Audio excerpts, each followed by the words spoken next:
So, welcome everyone to the Women's Momentum Assembly for a Just Fossil Fuel Phaseout. My name is Osprey Orielle Lake, and I am the Executive Director of the Women's Earth and Climate Action Network, or WECAN.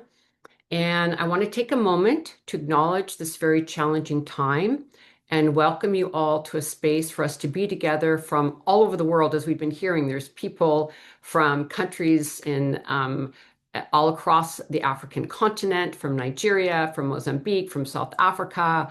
We have people from Ireland and from across Turtle Island, the United States. We have people from Spain. We have people from Colombia. It's just so thrilling to have you all here. And yeah, welcome you to a space for us to be together. Please know that WECAN is here for you and that you are not alone and that we send you our love and well-being. And this moment feels both very heavy, but also very electric.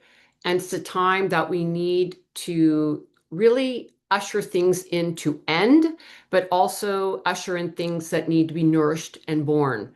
And today we're convening at a really pivotal time just ahead of the historic first conference on transitioning away from fossil fuels that will take place this April and is being hosted by the governments of Colombia and the Netherlands. And it truly is an inflection point on the global stage. And this assembly today is part of supporting the vision, the strategy, and the collective power that must move into the Colombian conference and beyond, where governments are really standing up to the fossil fuel industry. And right now, we are witnessing a system at its dangerous zenith. The fossil fuel economy entwined with patriarchy, extraction bound to domination, a worldview that has treated the earth as only a resource to be used, and women's bodies, indigenous lands, and frontline communities as expendable. And at this peak moment of consolidation, where wealth and power are tightening in the hands of just a few people, we are also seeing the fractures, the instability, the violence, and the undeniable truth that this system cannot sustain life, and it was never designed to. Climate injustice is a legacy of colonialism, of exploitation, of greed instilled to a global economy built on extraction. And in too many places, authoritarianism and imperialism are polluting and desecrating our lives. And climate justice and democracy, in that sense, are bound together. And without the power of we the people, us, profit is raised above life in the deadly extractive economy. And without liberation, rights, and the rule of law, we are not going to find justice. And even as the climate crisis is slipping out of the headlines, pushed aside by the churn of political cycles and competing crises, nature, Mother Earth, is not waiting. The atmosphere is not pausing. The oceans are not holding back their rise. The communities on the front lines are not given the luxury of delay. So this is a time we cannot step back. This is a time to rise. And at WECAN, I know for many of you, we are not waiting. We are not breaking in this moment. And it's critical to say there is no climate justice without human rights. Egregious violence in regions globally must stop. And militarism is one of the most under-acknowledged drivers of the climate crisis. And it seems like, as we look around, that there's always government funds for war, but not funds to care for our communities and acting on climate. So it's long past time to move trillions of dollars away from death and violence to life and well-being for all of us. And it's clear that the struggles for democracy, climate justice, and human rights are deeply interconnected. The system of injustices we face today are not new. They've been building for generations from outmoded and dangerous ideologies of disconnection and supremacy. And now we find ourselves at a major crossroads where resistance and courage are really more vital than ever, and where our collective work, all of us together, is part of a much longer arc of resistance and reimagining, really reimagining our path forward. One that stretches from the front lines of fossil fuel extraction, where women risk everything to defend water, air, and land. Indigenous women organizing to stop pipelines cutting through ancestral territories. Fisherwomen resisting offshore drilling that threatens their livelihoods. rural mothers standing in the path of coal expansion to protect their children's lungs, to the halls of government, where there's a growing number of elected leaders pushing for a managed, equitable phase out. It extends to communities already building the just transition in real time, where women are leading renewable energy cooperatives, restoring forests and mangroves, advancing agroecology, and creating local economies rooted in care, reciprocity, and repair. And we know this is not incidental, it's essential. Study after study shows that when women are at decision-making tables, when they are there front and center, countries are more likely to adopt stronger climate policies and protect more land. Nations with higher representation of women in parliament are significantly more likely to ratify environmental treaties, and community-led forest management groups with women's leadership often achieve better forest protection outcomes. And at the same time, women, especially Indigenous, Black, and Brown, low-income women, and women in the Global South, are disproportionately impacted by climate disruption, making up the majority of those displaced by climate-related disasters. Yet at the same time, these same leaders are building the backbone of food systems and water stewardship. So that's why we're hosting this assembly right now, because the leadership most needed to guide us through this crisis has too often been marginalized, even as we are already, as women, delivering solutions. Fossil fuels are not just an energy source. They are the backbone of a fossil fuel economy that has shaped global inequality, financed militarization, reinforced racial and gender hierarchies, and made extraction appear inevitable and just appear that it's the only way to go forward. And yet here we are together today and going forward, and as we have been, standing against that inevitability. Understanding that to end the era of fossil fuels is also to end an era of supremacy, to dismantle the logic that some lives are worth more than others, and that the earth itself is a resource to be consumed rather than a beautiful living system to which we're all a part of, which we belong. And this is why the first conference on transitioning away from fossil fuels in Colombia is so significant. It's truly historic as a group of countries create ambition outside of the Conference of Parties at the annual UN climate talks, a space that is too often derailed by fossil fuel producing countries and lobbyists. This conference in Colombia will serve as a strategic space for dialogue among a broad range of stakeholders, including government representatives, experts, rural and indigenous peoples, Afro-descendant communities, civil society, feminists, climate advocates, industry leaders, and academia to explore viable, fair, and equitable pathways for transitioning to sustainable, diversified, and accessible energy. And this initiative builds upon successful examples of previous diplomatic summits that have led to increased international cooperation to address major global threats, including the Ottawa Conference to address landmines, the Oslo Conference on cluster munitions, and the discussions on prohibitions of nuclear weapons. So the world has done this before, and we can do it again. And it's also important to highlight that civil society and the climate justice movement has been a core driver in pushing governments towards a fossil fuel phase out and a just transition. And this needs to be remembered as we continue to push even further. Since the announcement of the government conference in Colombia, civil society has been organizing, deeply engaged in exchanges and providing inputs into the process that will take place in April. And the Fossil Fuel Treaty has been a key initiative helping to drive the momentum that made the Colombia Conference possible. And many of us have been working intensely on this participation since the beginning of this year, working to shape what this moment can become. And we need it to be a major breakthrough. So to learn more about civil society effort, please see the link in the chat because there's still ways for all of you to participate between now and April and going forward.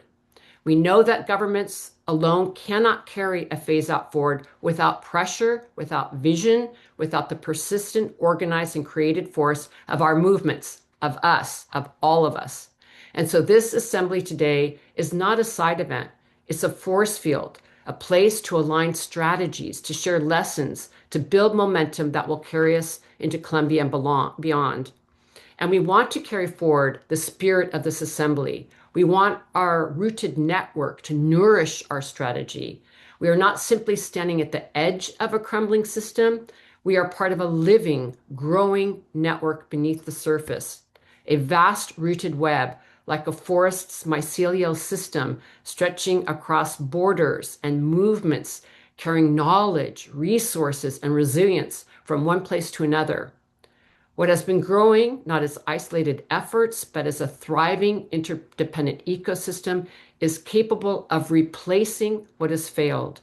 A world that can work for all, a world that centers nature not as a backdrop, but as our shared home, a world that measures success not on profit, but in well being, a world that honors interdependence over control and recognizes that justice is not an add on to the transition. It is the transition. Mother Earth isn't on the sidelines. Mother Earth is the center.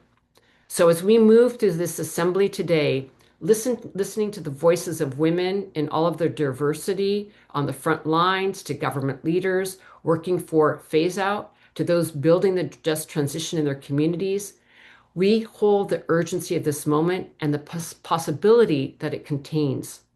We're not only here to end something, we're also here to grow something new together. So thank you so much for joining us on this special occasion. And at the end of the day, we'll be sharing some very specific steps for collective action. And now, with that, I want to welcome our esteemed leaders who are presenting on the first panel of the Assembly, Women on the Front Lines, Ending Extraction of People and Planet.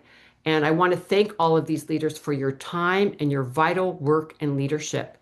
I'm going to name all the different speakers, and then we'll be starting off hearing from them. We're going to be hearing from Casey Camp Hornick from the Ponca Nation. She's the Ponca Nation Environmental Ambassador, and we're very honored to have her on our WECAN board. And she is a project coordinator from Turtle Island, USA. Then we'll be hearing from Mitzi Janelle Tan, who's a senior advisory of the Fossil Fuel Treaty, and she's from the Philippines. We'll be hearing from Yuvelis Natalia Morales Blanco. She is the member of the Alianza Colombia Libre de Fracking from Colombia. Then we'll be hearing from Patience Nabukalu. She is a climate and environmental rights activist for Fridays for Future, Uganda, and Fridays Future MAPA. She's on the Stop ECOP campaign, which is a big pipeline in Africa, and she's from Uganda. Then we'll be hearing from Rosa Shigwango, an indigenous Quechua leader from the Ecuadorian Amazon in Ecuador. And then last but not least, Tashiko King from Masi Galga. She is Masa Gagal Kul Alig Kulk Algal Nation. She is founder of the Just Futures Collab from the island of Masig. So this is an incredible lineup of leaders from all over the world to talk to us about ending extraction and moving forward with people and planet. And I'm so honored to hand the floor now to Casey Camp Hornick. Welcome, Casey. Thank you. Grazie. Judy with the panka, aber die Maste panka.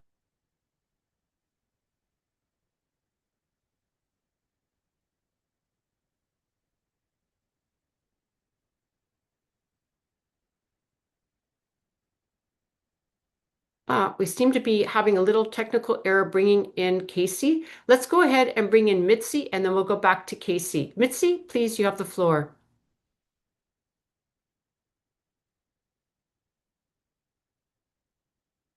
Hi everyone, thank you so much for having me.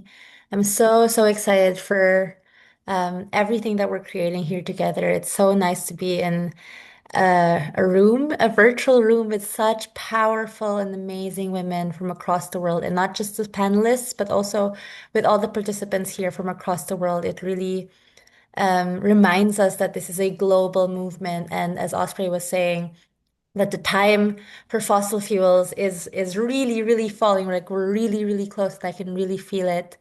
Um, I I wanted to start with a story of the Philippines and how we're one of the most vulnerable countries in the world to the climate crisis. And we're also one of the most dangerous for environmental defenders and activists, next to countries like Colombia, Brazil, and I'm sure Yuvelis will also probably touch upon this.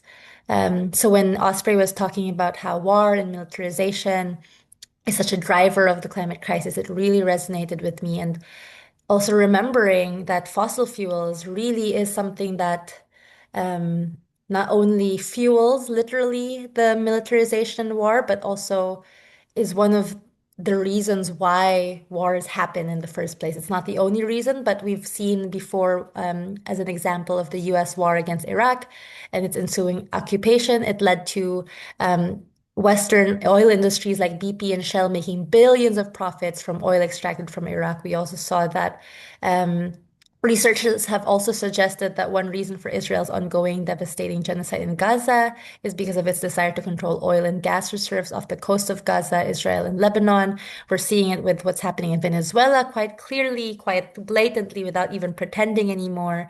And we're also seeing it with Iran. And we're seeing how this dependency on fossil fuels across the world is making it really difficult for our communities. The Philippines has now declared a state of emergency because of the oil crisis and the oil price hikes that's happening in the Philippines. And who experiences the brunt of all these crises, already experiencing the climate crisis? It's the small fisher folk, it's the small farmers, it's indigenous peoples, it's the working class people and the urban poor. And it's in every sector and class of that, it's the women who are leading the families, who are thinking of putting food on the table. Because as oil and the price of fossil fuels increase, you also have an increase in food and everything that goes with it. And it's really, really even more, it was already clear to me and us before, but it's making this even more clear how this dependence and addiction really of our society to fossil fuels is only making us more and more vulnerable to all of this. And so we need to be, because with you cannot block the sun. You cannot block the wind. You cannot block the ocean. And so there's so much strength that we can get from transitioning away from fossil fuels. But as we've been talking about, it's so important that we do this in a just transition, ensuring that no community, no country is left behind. And that means, for me, one really glaring possibility of of finance is reallocating the huge money that we've been putting into militarization and wars into transitioning for energy democracy and energy sovereignty in a sustainable and renewable way. Um, I can also talk about how um, how the military is one of the biggest emitters to contributing to the climate crisis, contributing at least 5.5% of global greenhouse gas emissions. And it's not even being talked about in the climate conferences in the UN COP spaces because um, it was supposed to be talked about, but then countries like the US were pushed back and said we shouldn't be talking about it. And so now it's um it's not obligatory. You can if you want to, but you don't have to. And so it's really remembering that this is where we are at this moment in time where the system wants to protect its profit, wants to protect everything that it can do so that it can keep extracting this profit from us. And at the end of the day, with the oil crisis, with the wars, with the militarization, who is gaining and paying, who is profiting from all of this? It is the oil companies, it is the fossil fuel industry. And we always say polluters must pay, but right now, who is actually paying? We are the ones paying. The people who are on the front lines, the people who are experiencing the brunt of the climate crisis, the people who are being harassed and targeted and tagged as terrorists because of defending the environment. Um, and so this conference that we have in less than a month, um, is a really, really important opportunity for us to really come together and really um, move in a direction that actually gets us concrete victories. And I have a lot of hope because we've seen that the fossil fuel treaty is patterned after previous peace treaties like the Nuclear Non-Proliferation Treaty, the Landmines Treaty. And with these treaties, we saw that what happened then were there were a group of countries who were a little bit more willing, who were a little bit more wanted to lead the way, that came together and um, talked together and decided to collaborate. And it was a large civil society movement pushing and pushing and pushing, campaigning and campaigning and campaigning, women leading the way towards those peace treaties as well. And then we were able to get it. And so we're at that moment now, and it's really starting to speed up. And we're doing it in a way that's speedy, but also mindful and trustful. And so it's really exciting to be seeing all of this happening, and also really difficult because we know that there has been so much disaster that has happened. And so I also want to pause and make space for that, remembering not just the wars and not just the militarization, but also the destruction and militarization of communities around fossil fuel extraction sites, and how we've seen that fossil fuel extraction fuels human rights abuses and gender-based violence, especially. And so it's a lot of this coming together, but I really think that we're in a moment where we're really creating monumental change, and we're seeing youth and women leading this way. And it's really exciting. And we're really hoping to get this, and especially calling very loudly that we need a just transition. We need finance for an equitable fossil fuel phase out, and we need women-led solutions on the ground, grassroots campaigning the entire way. Thank you. Thank you so much, Mitzi, for joining us. And I believe we have Casey Camp-Pornick back online. So I'm going to hand the floor to you, Casey, to talk to us about what you're doing there on fossil fuels and transition. Thank you. Thank you. And thank you, Mitzi, for your beautiful words. As I was saying earlier, we're out in the middle of nowhere in Oklahoma right now. So we're going to be with you now. We found a good, strong signal and we're pulled over. So wanted to acknowledge the power in this room right now and the power of this moment of social media. You know, we've talked often in my past about the web of life, and now this new web, this internet web that connects us in these ways that were never possible before, and how very important they are at this particular moment in history, which, by the way, this is the last day of Women's History Month, right? So we got to go hard.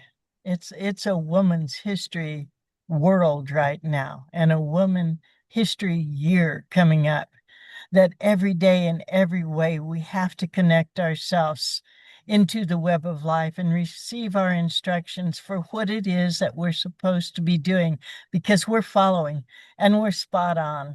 So to talk about our individual stories is one thing, but to understand our collective story is another.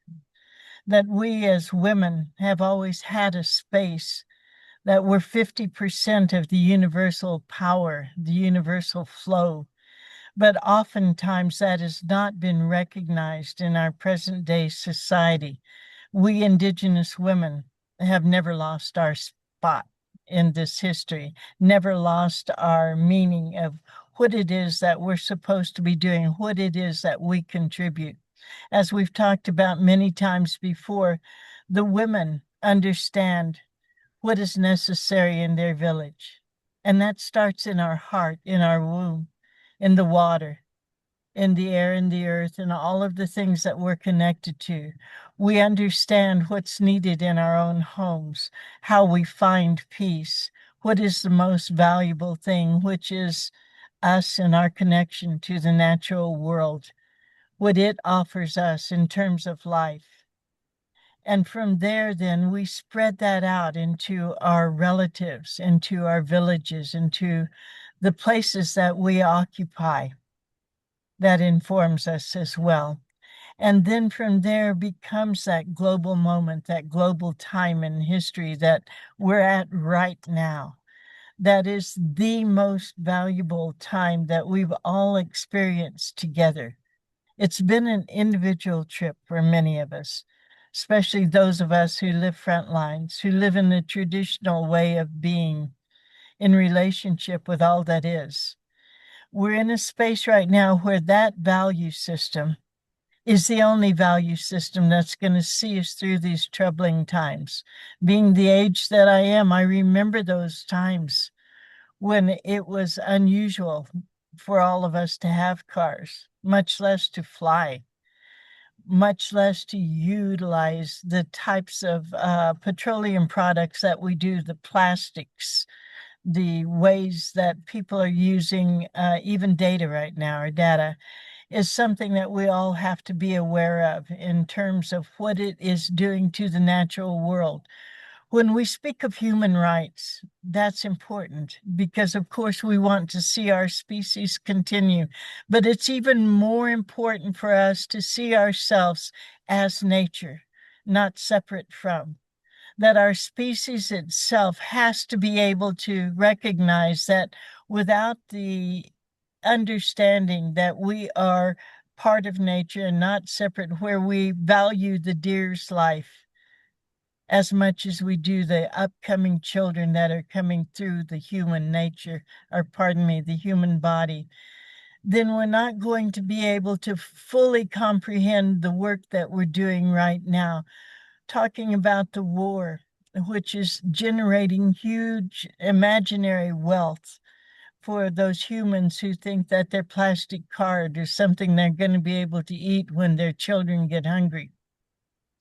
That is also affecting the life of all living things, those with four legs, the water herself, those that breathe the air, the ones with roots in the ground, the corn, the wheat, and all of those things that sustain life on earth and our life on earth have to also be valued in that way. So by entering into these agreements that are called treaties, the fossil fuel treaty, there has to be built into that indigenous cosmology that gives a deeper understanding to where the human is in the scheme of life, not at the top of the pyramid, but part of the building blocks of life. This, to me, is one of the most important things that we have to understand, that war is not for anyone else but the very rich. It also is the same thing for the medical groups and the insurance people. All of them are accumulating this false sense of security because their bank accounts are growing. That's on the backs of the Black, brown, and poor people that are trying to find a way to exist on earth. And the only way is to go back to that original value system, where we look at the way that we grow the food and support each other by trade, where the food itself is valued for the life that it engenders, that the water herself has a living, breathing soul, spirit of every sort that we can even imagine, the strong and the powerful through the Thunder Nation, the gentle and beauty mist that we walk through, the very mucous membrane that we humans have within our bodies, as well as other living bodies, that are part of what gives and shares and relates to all other living things.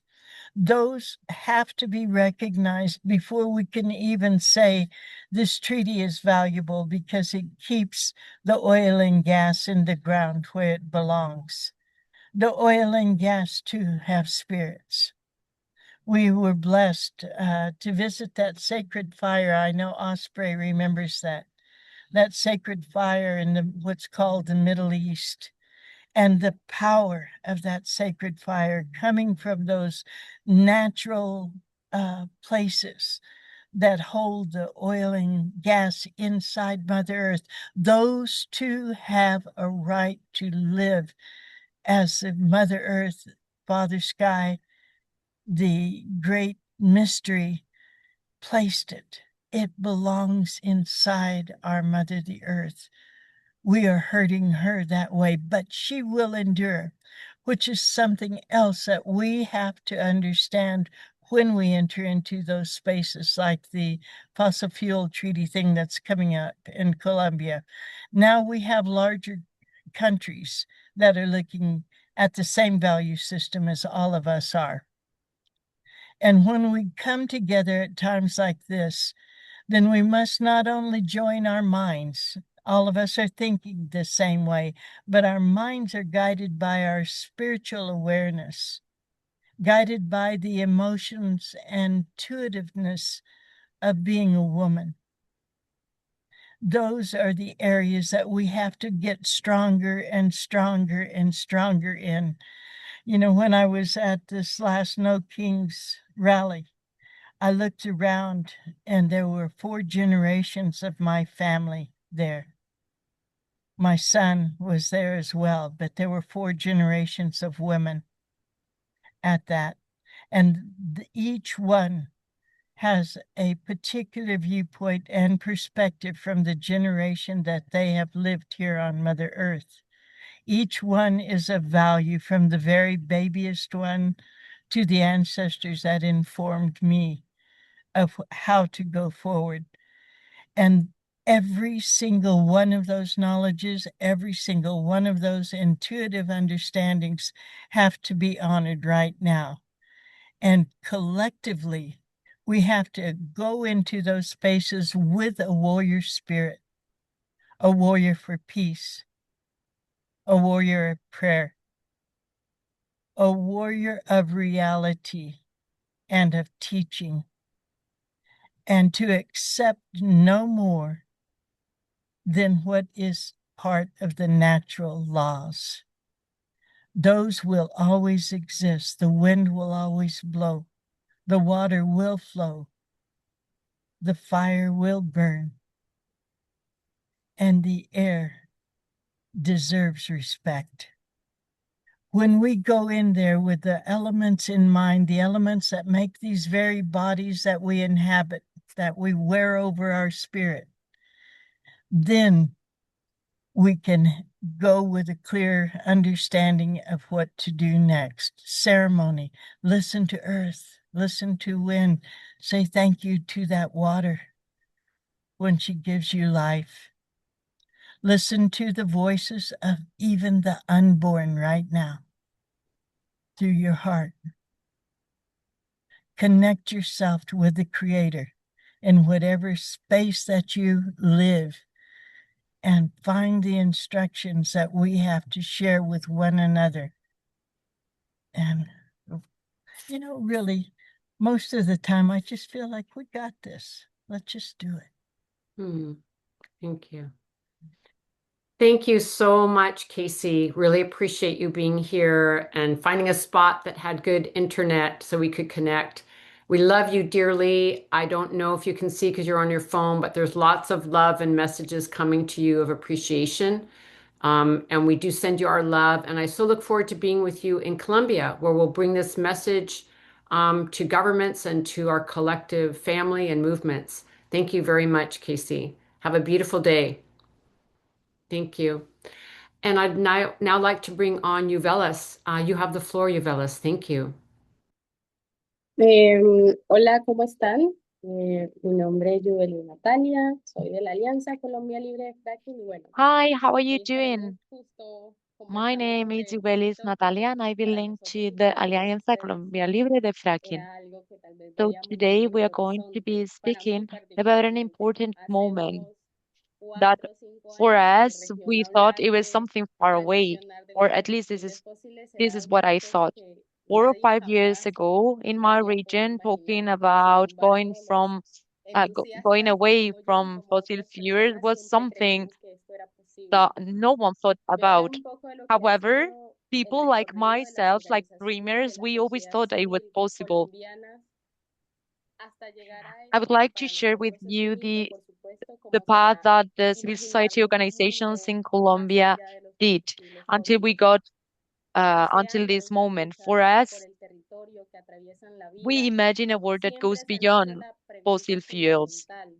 Years ago, the struggles for territories, we always ask a basic question, the question that every single organization should ask themselves. And it is, what do we place in the center? What is in the center? That question was answered pretty fast by us. And we said, in the center, there's always life. And life is everything that needs to be defended. And us from Colombia, we are advancing in inclusive discussions, in just discussions about how a transition, a just transition will take place to find a future that goes beyond fossil fuels and goes away from fossil fuels. And I swear to you, these discussions were really hard.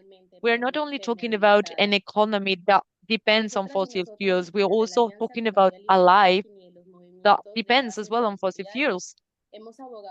Us, from the Alianza Colombia Libre de Fracking and from the grassroots movements, we have always advocate to have in the very center what for us was essential, which is life within the territories. We have been fighting, we have been struggling, we have been in different forums, in different spaces with social organizations. We have been out of Colombia, we have been speaking with governments, and especially we have been always talking with other people that are interested in having this discussion about what is in the center. In the region where I live, in the Magdalena Medio, where the hydro fossil fuel exploitation took place in Colombia like 50 years ago, having this discussion about how can we go away from fossil fuels, it was an impossible conversation. And it was threatening a fossil fuel culture that was being dangerous for us. However, we were really brave. Every single people that were in this land and were taking this river were more than courageous. Speaking about fossil fuels in Colombia implies putting life in the center. And sometimes we even need to leave that life away. So that was the hard reality of people that are in the first lines to be able to speak about a transition that goes beyond fossil fuels. Before, we would say that life was not there for us. It was something that could be taken away from us because, ironically, in the global south, speaking to defend life or to advocate for life and for human rights, it was like seeking to take away our lives. So today, we are generating social movements that are strong, resistant, and really bold.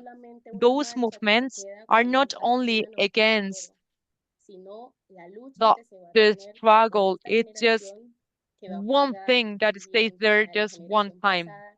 We want this to be continuous. And this is something from this generation. And of course, we want to speak up for future generations. Today, we are not only rejecting all the like the things that are made ex- to expand fossil fuels in Colombia. Colombia will hold the first international conference on the just transition away from fossil fuels. This sentence is really, really powerful. This sentence means that we are reivindicating rights from nature, rights from people, and especially the right that everyone has, because has the right to live in nature. We have been working on that, and we will keep on working after the conference. For you and for myself, this is a hopeful moment. I want to transmit hope because every single collective struggle that we carry out on behalf of nature, it is a struggle that gives us hope. Us from Colombia, from this Magdalene River, and from this territory, we want to give you a green light to be able to keep on speaking to go away from fossil fuel. And we also want hope to be always there with us. Us, we are fighting against fossil fuels. You are fighting for life, and all together we are fighting to save nature. Imagine all the words. This way, grassroots organizations, we will get to end with this fossil fuel word that is threatening us. We will be able to look to the future, and humanity will be able to live in peace with nature and with humanity itself. So I invite you, and I hope to see you in Colombia, in this nation that today we have hope in the conference that we will meet, to be able to defend life and to place in the center what should never disappear. Because, dear sisters, we always need to place life in the center. Because what would happen with us without if we don't fight for life? So I invite you not only to collaborate, to dance, to be happy, to leave the conference. I also invite you to meet people, every single person that will be there, to meet the territory, to dance as you never did before, to feel the warm weather of Santa Marta, to visit the magical places, to see the sea, the rivers, the mountains, to feel. Because in this land, having this conference is something more than just a conference. It is reivindicating life itself. So I will wait for you here. I send you all my love from Colombia, because Colombia is ready to welcome a future that goes beyond fossil fuels. Thank you so much for your wonderful message, Yuvelis, and for welcoming us to Colombia. I know that the WECAN team will be there and many others. And for those of you who won't be in Colombia, we will be having different live streams and reporting out on our social media. And we carry this same spirit of hope that you shared with us, Yuvelis. Thank you so much for your wonderful comments and welcoming. And now I'm glad to hand the floor now to Patience Nabukali. Patience, you have the floor. Thank you for joining us.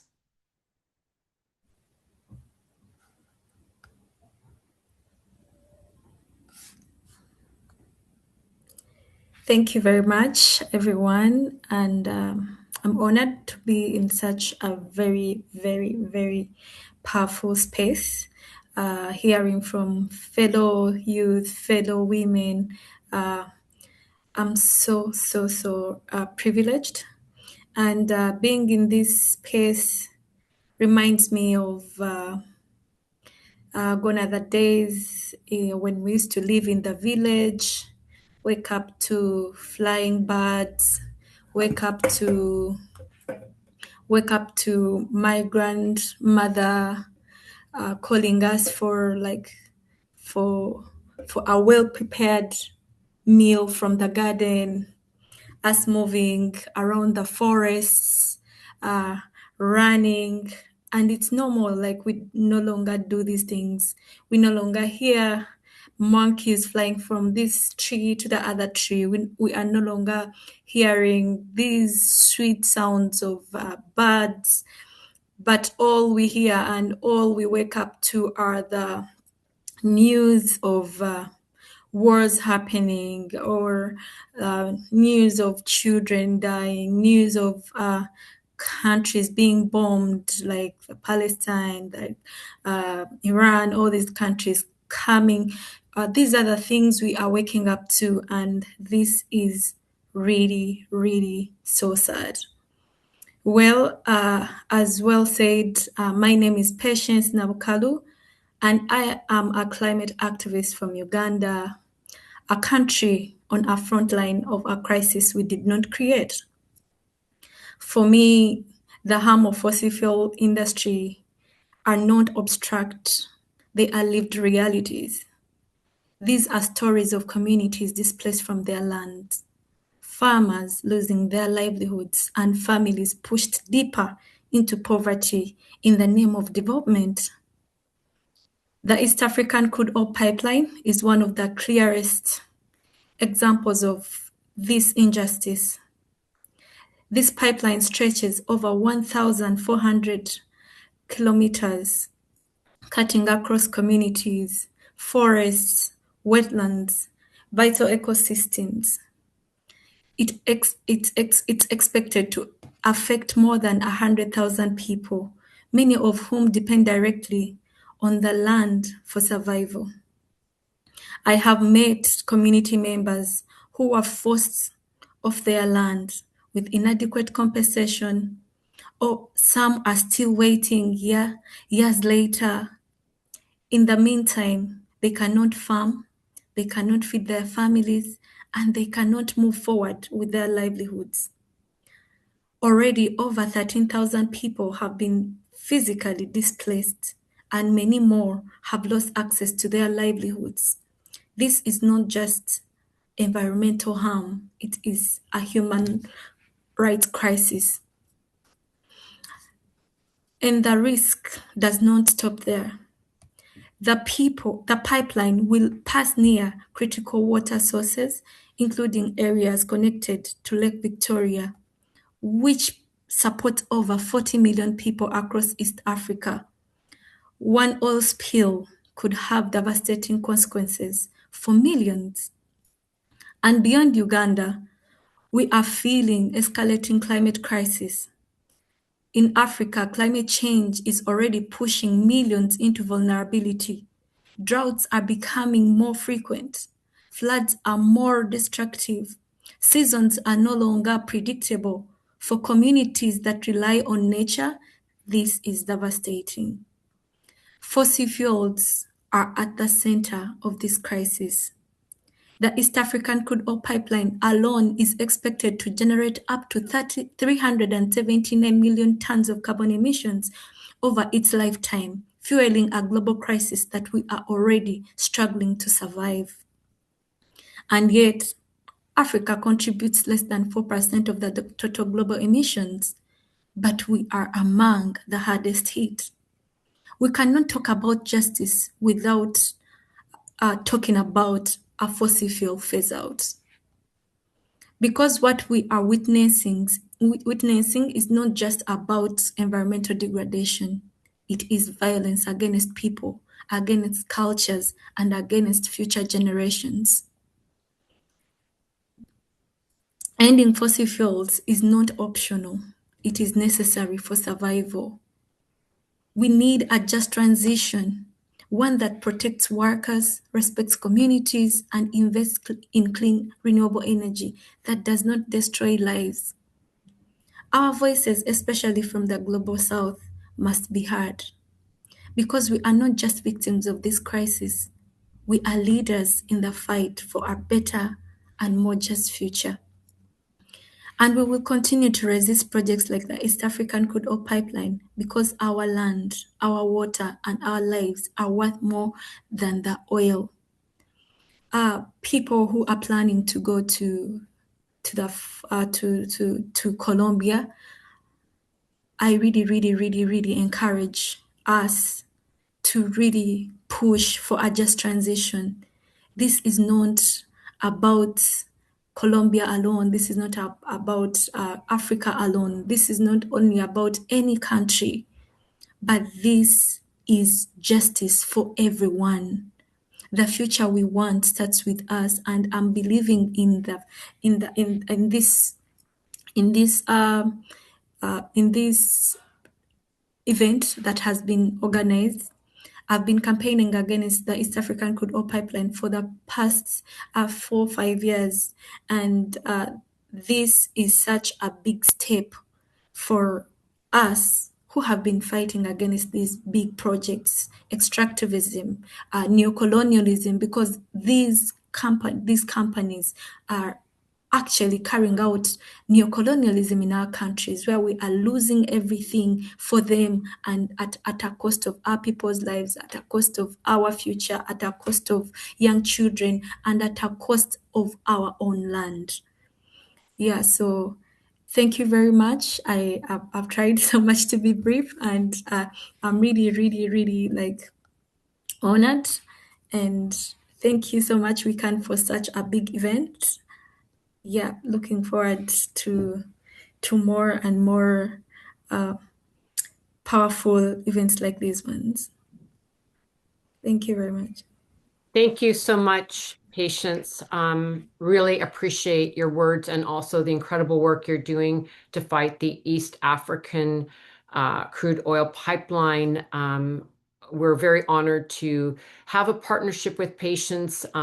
We've been meeting with banks over the years to stop this pipeline and stop investment into this pipeline, as you said, which would be completely devastating. And together we will continue to struggle against governments around this fossil fuel expansion.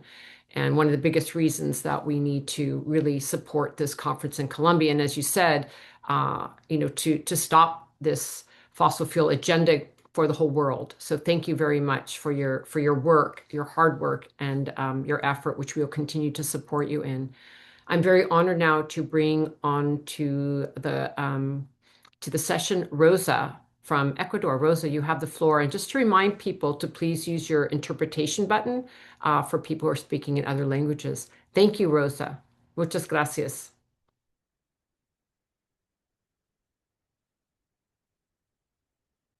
Buenas tardes, me siento muy orgullosa ser parte de este evento. Good afternoon. It is a great pleasure for me to be in this event. And I would like to share with you some information about the oil pollution in our territories. My name is Rosa Chiwango, and I was president of the Comuna Marumesta in the 2025. I am a delegate of the General Assembly of the PECUNAE in the Amazonian in Ecuador. I'm a Quechua woman, and I'm really proud of it. I am a Naporonas because we live nearby the Napo River. For us, the river is sacred, and we live near the river. We have our own languages, we have our own traditions and cultures. For men, women, children, Quechuan, river is everything because in the river we find happiness, we find knowledge, we find healing, we find food, we find everything. In the river, we could see men, women, children at night, during the day, with uh, with their kayaks. They were fishing there. We could see the Napo River. We could see children that were running around in the afternoons. We could see children just camping around. They were preparing some snacks with great fishes. In the afternoon, we could see women that were cleaning their clothes, that were cleaning dishes. Children were happy. They were just swimming. They were enjoying the river. They were just running around the different sand places. Women, we were there fishing. We were planting yucca. We were planting different vegetables. We were enjoying in fishing. We were sharing the fishes that we were fishing. We were selling fishes as well so that we could get some income in our household. This could be used for health, for food, for clothes. River was giving us an economical support as well. But everything changed. 7th of April 2020, the Napo River suffered from a horrible oil pollution. It was a call from a family member, and they said, Rosie, the river is going higher. And she said, I think we're gonna die. And I said, why? What did it happen? She said, it's smelling really bad. They said it is oil. And that is what happened. The next day, we see all the beaches, all the rivers, they were all full of oil. The people who would go out to fish in the river didn't know what was going on. And they came back with their nets all stained with crude oil, with no fish at all. Those days and those months, we were without water. We were without food, and the authorities said nothing. but through a lot of pressure, we got through to the company. We didn't know how to prepare our food in this situation because for the Quichua people, or the indigenous peoples, we are accustomed to natural food, local food, and we didn't have any water to cook with. When we cooked with the water, it was black. And so we saw that we were suffering a lot. And now the river is very sad. The river is sick, and the fish aren't there.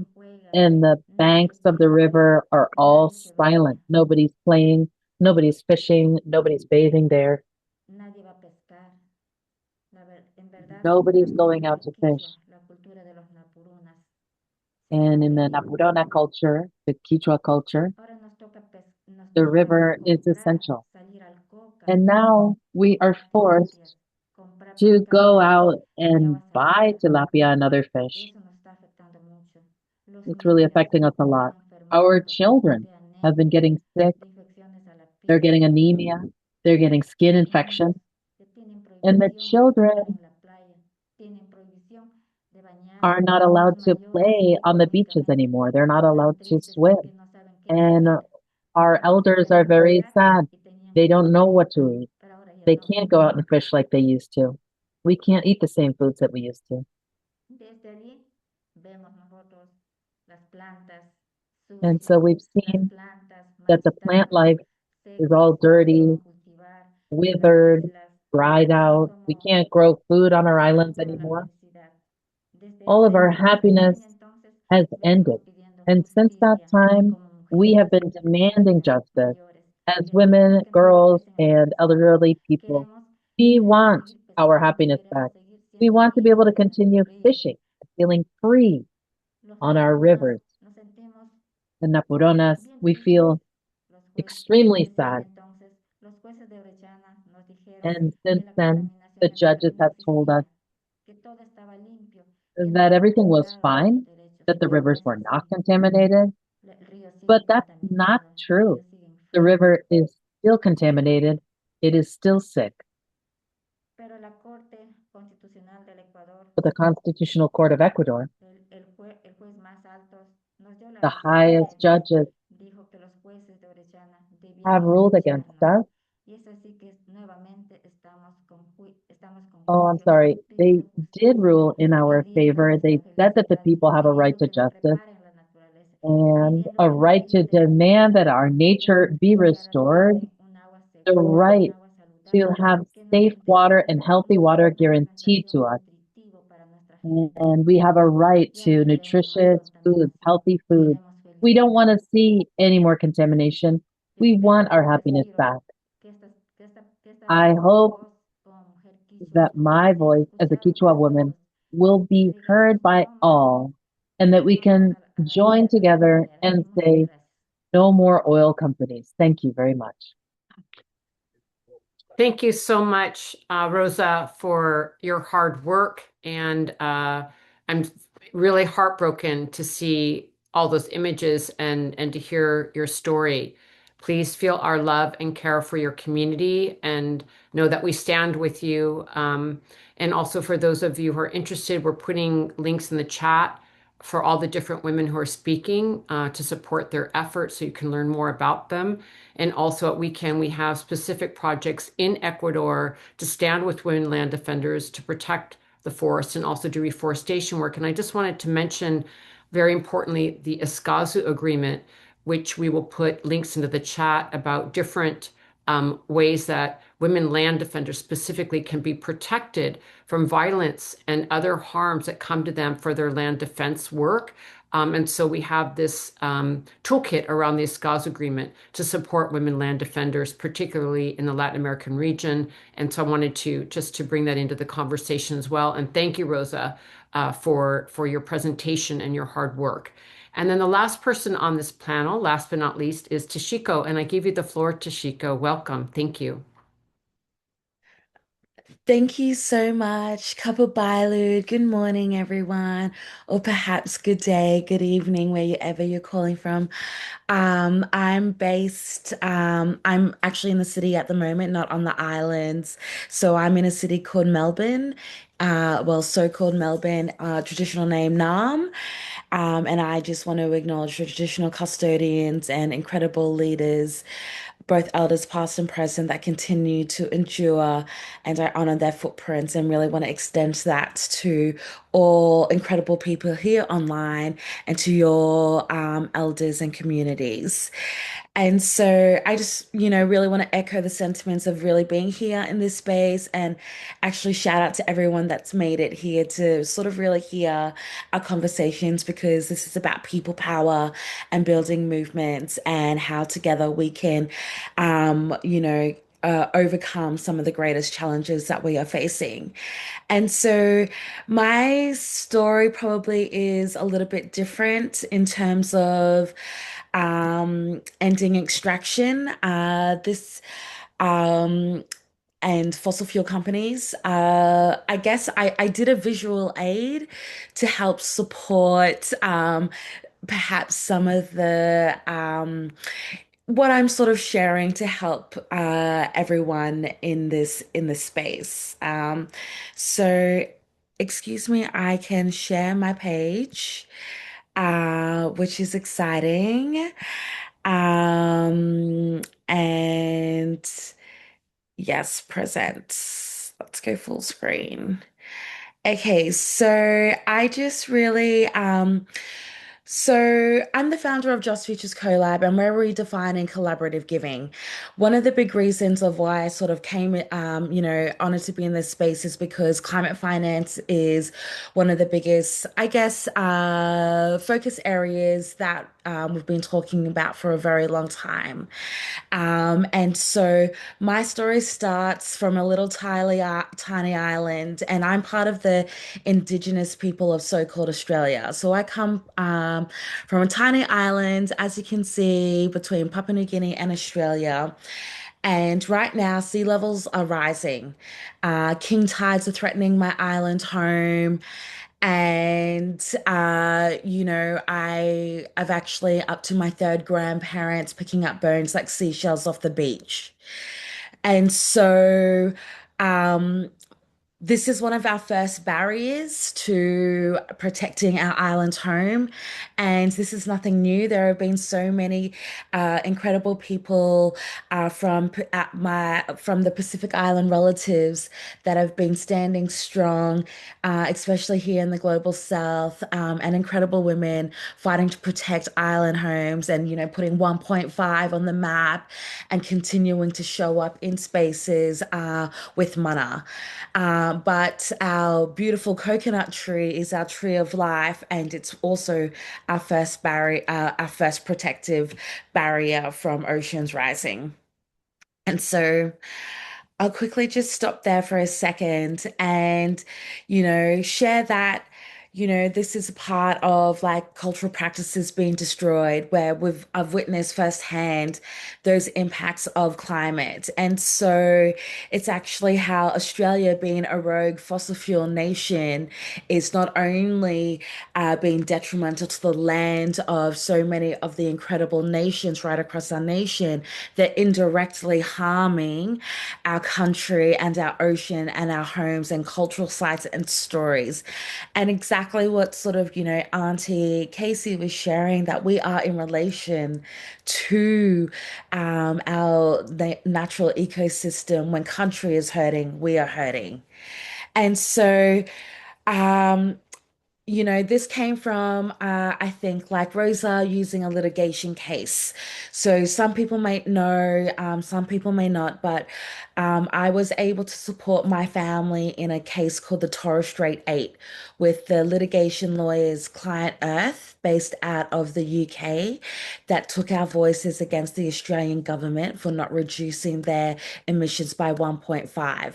And we took our voices to the United Nations Human Rights Committee. their case was never about legal recognition. It was actually about truth. Truth that climate change is not a future threat, but a real lived reality for our communities. In that region, there is 150 islands, but we are at risk of being displaced in a developed nation that will be so harmful to not only our island communities, but our culture. Importantly, um, the truth was that we saw rising seas are, contaminating freshwater, eroding culture and identity and sovereignty. And, the I guess a really big win was that the case delivered outcomes. It set precedent for all Indigenous people globally. The committee found that Australia was in fact violating our human rights, and it affirms that governments have a legal duty to protect communities from climate harm. And it called for meaningful remedies, including compensation and genuine adaptation measures shaped by community. While this is a landmark, it was not enough. And so, one of the challenges that I saw was that because while climate finance mechanisms have now been established globally, the reality is stark. Access remains largely in the hands of developed nations and institutions. There really is no clear, just blueprint for how funds will reach communities and no certainty of how much will flow. And really, no guarantee of the most affected will be the ones who survive. And so there was a gap that was left between promises made and justice delivered. And one of those really big overcoming, I think, something that I've had to grapple with was that even if you're in the global south, even if you are indigenous, even if you want a case on loss and damage and your nation had to do everything it could to make sure that you can remain on your homelands, we weren't eligible to access, green climate finance mechanisms right now, on the global stage. And then in Australia, lobbying for adaptation measures, we weren't able to. It was just such a hard journey to be able to access resources for a nation that told us to relocate. And so that was probably a little bit intense then, but here in Australia, that gap just deepened.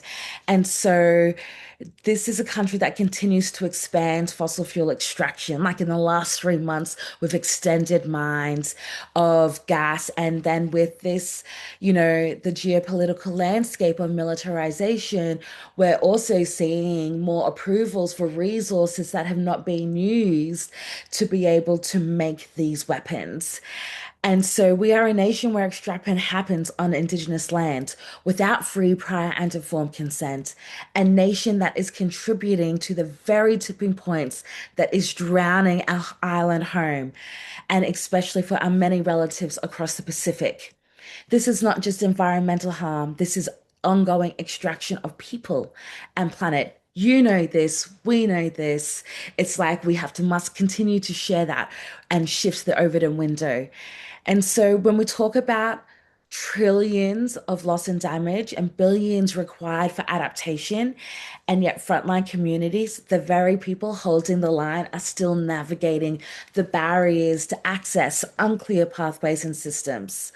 So the question really became for me in the meantime, like what do we do in the meantime while we push for systems for change? And so this is why Just Futures CoLab exists. It was born in the kitchen with with my matriarchy. It was born over food, talking about, well, my family didn't understand the word philanthropy, but that was that colonial word that was used. It was more, we've been serving and being there together with our families. That's what that is.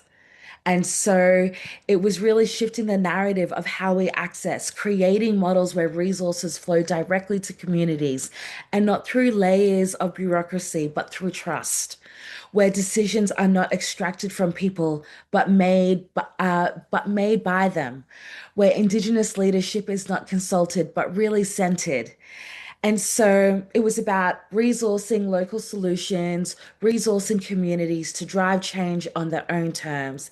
And in doing so, shifting the biggest systems that have failed us. And I think Osprey shared earlier, like, this is these financial systems or these systems existing right now are working in practice what they were designed to do. They're not necessarily broken, they're just unjust and they're not equitable.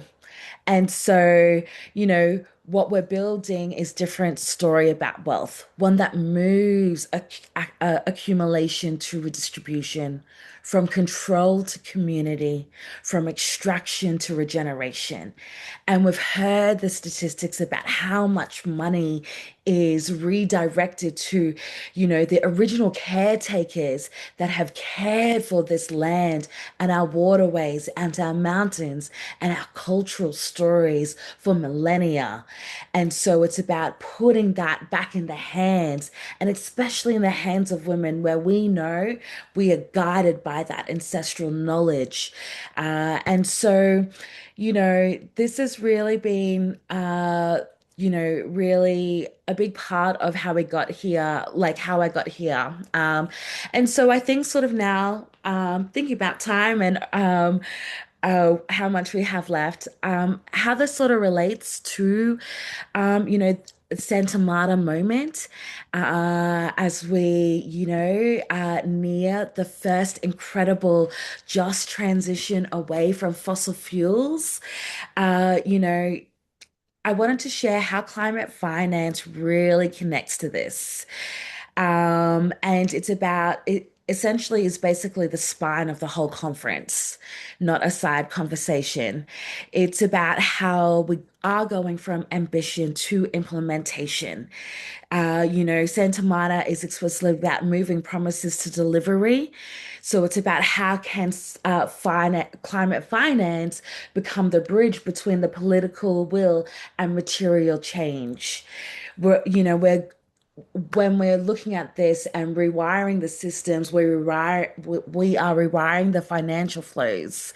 And so not just more money, but changing where and who controls it. We're talking about just transition, who pays, who benefits.